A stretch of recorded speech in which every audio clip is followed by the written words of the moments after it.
Let's take another look at the problem from the end of the last video. Y equals to minus 3/4 x plus 5. In the last video, we formed a little XY chart, a little table of values. So we pick a value for x, we calculate the y value, or we could pick a value for y, calculate the x value. And by forming a couple of pairs, we're actually forming points that we can plot on a graph and connect the dots. All well and good. That's exactly what graphing calculators do. Graphing calculators have a little screen with a lot of pixels on it, and they plot, we'll say, around 100 points in. It'll take the equation, form a table, and plot out these points and connect the dots. Very mechanical process. It's sort of a brute force type of process. Well, we need to go above that and beyond that, because human beings have the ability to reason and analyze. And really, this is a beginning of some mathematical analysis for you. What information does this equation tell us? And so now we're approaching this from a very human point of view, a very intellectual point of view.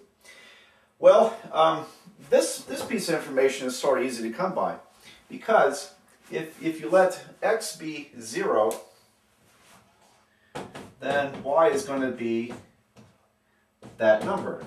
So if I plug in 0 here, no matter what this number is, times 0 is going to be 0, and so y would equal to that number. We call this the y-intercept, and I'll show you why that is. So on the graph, when x equals to 0, x equals to 0 right here in the middle of the horizontal axis.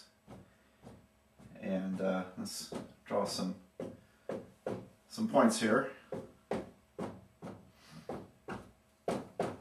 So x equals 0 right here, and then when x is 0, y equals to 5. So that would put a point up here.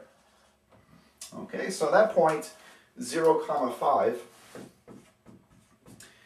is on the graph. It's actually on the y-axis. And so we call this point here the y-intercept. And always, when you have an equation of a line where we have y solved, and you have something times x plus or minus some other number, it's this number over here that's going to be the y-intercept number.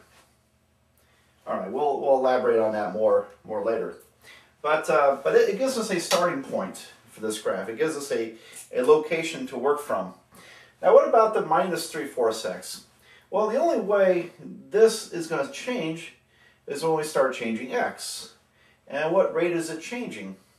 Well, it turns out it changes at a rate related to the minus 3/4. And in fact, you can see it if I drop down 3 units and go right 4 units, I'll get a new point. So we'll verify that in a minute. But look at this. If I drop down 3 units, and by dropping down, I'm going to represent that with a negative 3. And then moving to the right is a positive direction in the horizontal by 4 units.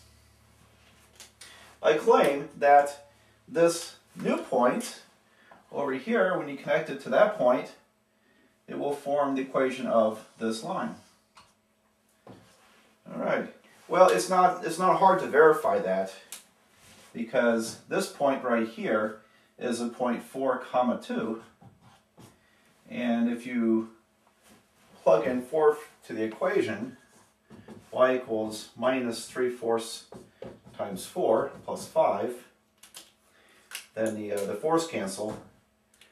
Negative 3 plus 5 is 2. So when x equals 4, y equals to 2. All right, well, as I mentioned, this negative 3/4 gives a sense of change, how the function, the linear function, or the straight line is changing. As x changes, the y values change. And the change is reflected as a ratio of vertical change to horizontal change. Vertical change is negative 3/4, horizontal change is 4. Okay, so it's kind of easy to verify that with other equations. And I'll define slope more properly in a minute. But for this equation, we've isolated two important characteristics. The y-intercept is 5, and the slope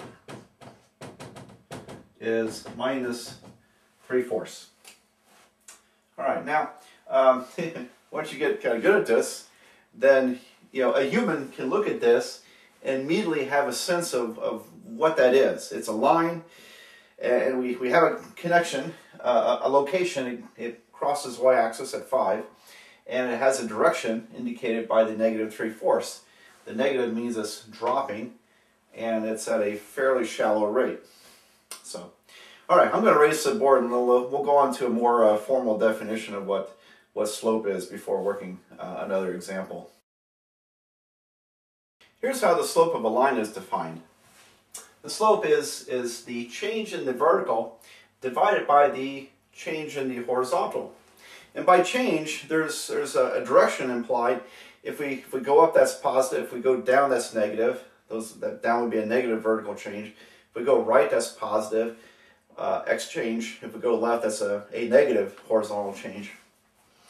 So that's the way slope is defined. Now, I'll be able to tell you as we move along here why slope is defined this way. It's not an arbitrary decision. It makes a great deal of sense.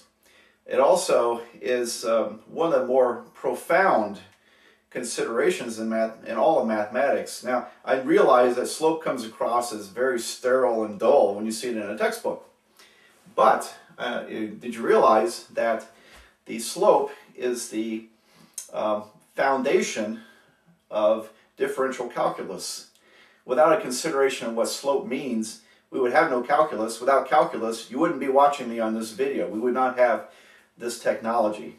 We would probably still be in the early industrial era.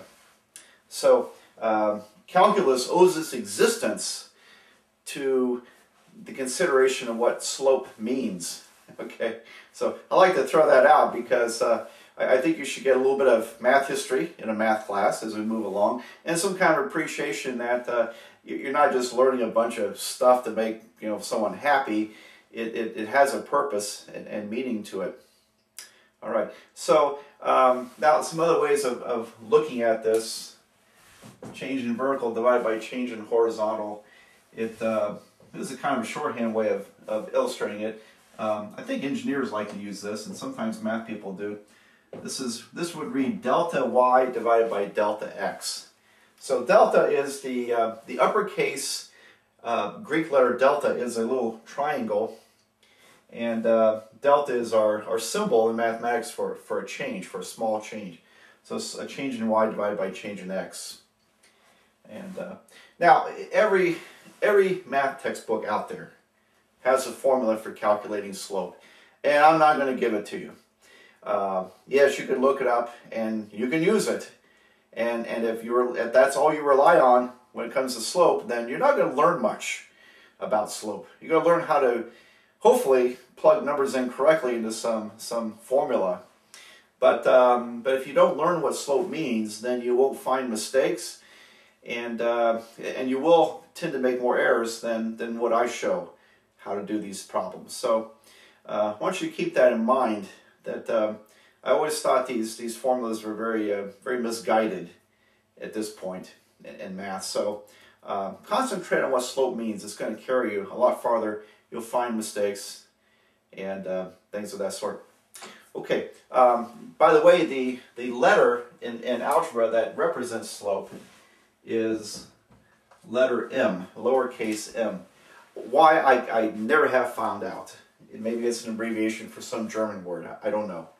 But we write equations in this form: y equals to mx plus b, and m represents the slope, slope times x, plus, and b represents y-intercept. So I'll talk about that stuff more in the next video.